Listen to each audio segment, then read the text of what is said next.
I'm Christian Lestat. He's there now for the people at home. What's your name? I am the Blue Meanie. Now, where are we here tonight? We're here at the beautiful Rex Theater. It's my first time here. I'm really I dig the setup they got here for the screening of Curse of the Wolf. Now, how long did it take to make the movie? My shots took about 4 days to shoot, and working with Len was really good because he's got everything down like clockwork, and there's no thinking. You just go in, you shoot, and on to the next scene. Now, he was a part of he was in Swamp Zombies too. Yes, sir. Now, how was that movie doing? Swamp Zombies was good. It was my first time doing an action type role, action / horror. I had done comedy before, and with the wrestling, I do a lot of comedy and do a lot of the physical aspect with the wrestling. But as far as doing a movie, that was my first one, in an action shoot 'em up, fight scene kind of movie, and it was a great time. It was a learning experience as well, and once I got the first movie out of the way with Len, it was the second one just became automatic yes. I love working with Len, and he's a great director, and he's got a good vision of what he wants for his movies. And when you read his scripts, you can easily envision what you want in the movie, and when you go to talk to Len and you go to work with it, we're on the same page. So I got a lot of respect for Len, and hopefully I get to do more movies with him. Which role was more physical, Swamp Zombies or Curse the Wolf? It's hard to say. I had more fight scenes in Swamp Zombies, but the one I really enjoyed my fight scene with Len. All my fight scenes were cool because, like, if I had an idea, I was free to maybe suggest something with my experience through the wrestling and choreographing a wrestling match, and throw some ideas into the movie. As far as more actual fight scenes with Swamp Zombies, but I really enjoyed my fight scene with Len and Curse of the Wolf. Now, what's your worst wrestling injury you ever had? So many. Nothing really serious.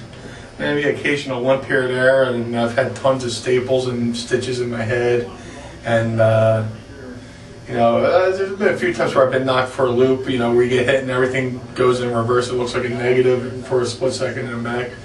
But, honestly, as far as injuries, nothing more than a sprained knee or sprained ankle, and I've been busted open plenty of times. So. You've never lost memory like Mankind, Mick Foley? Nah, I think I got the typical memory loss that comes along with just growing older. I remember where my car keys are, where I parked at the mall or whatever. Nothing earth shattering like my own name. So. Is it easy to make enemies in the wrestling business, or is it easier making friends? What would you say? It's give and take. You can get along with somebody, or somebody can be jealous of you, or you can be jealous of somebody. Wrestling is just very unpredictable. It's a lot like a lot of other businesses. I have friends who are musicians that are in the music world, and their experiences are similar with mine in the wrestling. Their music world experiences are the same as mine in the wrestling world. It's just a matter of who you surround yourself with or what situations you get put in. But I would say it's easy to make enemies or easy to make friends because it's just all about how you treat people as well. It's like the golden rule. Treat people the way you want to be treated, and try not to be too nice because people just step all over you like a doormat. But treat people with respect, and hopefully you get it in return. Well, that's kind of what I believe. I believe in prayer, peace, love, unity, and respect, which is the favorite rule. But I know in wrestling, like reading the wrestling newsletters and the wrestling online things, like there's not a lot of trust. Like a promoter could be best friends with a wrestler, and the next day he's on the other show. Yeah, it's just everything's so unpredictable. People could be fake or people could be real. But I always try to treat people with respect. And the ones that make it hard for me to respect them, I just don't deal with them anymore. Who are you working with now, like wrestling wise? I'm just all over the country doing various independent work, and for those who aren't familiar with the independent scene, it's like when a band does a club tour where they'll like, go to city for different clubs. Well, there's hundreds, maybe even thousands of different little independent promotions around the country where it's full of people trying to make a name for themselves, but they'll bring me in to work with the locals or for whatever reason, and I go out and make a living that way. I remember the WWWA.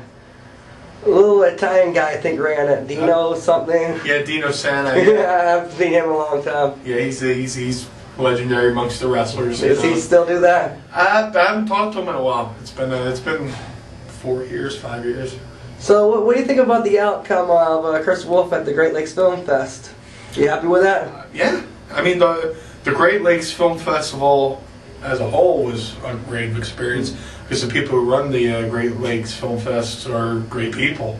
They treated me with respect, and they brought me in and they made me feel welcome, and we had a great turnout. And I think a lot of people left happy, and the feedback was really good, and it won an award. And and the cast was able to party. Definitely, it was definitely a party atmosphere. And thanks to the Great Lakes Film Festival. The green room was the blast. Yeah, it was awesome. And Great Lakes beer. Dude, I'd go back even if I didn't have a movie in the festival. Because it was just a good time. You like Erie? Yeah, Erie's pretty cool. Have you ever wrestled in Erie? I think I've wrestled around Erie, but not exactly in Erie itself. Well, you have anything else to say while I close off? Thanks for everybody who's seen Swamp Zombies and Curse of the Wolf. Thanks to Lynn for including me in his films, and hopefully, we'll be back here talking to me again about another movie. Now, one fast, quick question: if I was to have you at a party, inviting JBL would be a bad idea. Probably. Probably. I don't believe in his conservative views anyway. Yeah. Oh, is he conservative? What is he? Like, I know he's got something going on, some type of talk show wannabe thing going on. I don't talk politics with anybody, whether they agree with me or not. So that's the best way to avoid arguments. So. Yeah, so there's no way you two could mend up whatever. We had a problem, and we talked about it, and we went on and had a match. And I can definitely tell your eyes all right. Yeah, and no, this is back when we had the problem, but things are all right now, and he's doing whatever he's doing, and I'm doing what I'm doing. So at least no one's on MySpace going, hey, he said, she said. Yeah. Rosie O'Donnell versus Donald Trump. Well, anyway, this is Christian Lestat signing off for SpotLight Television.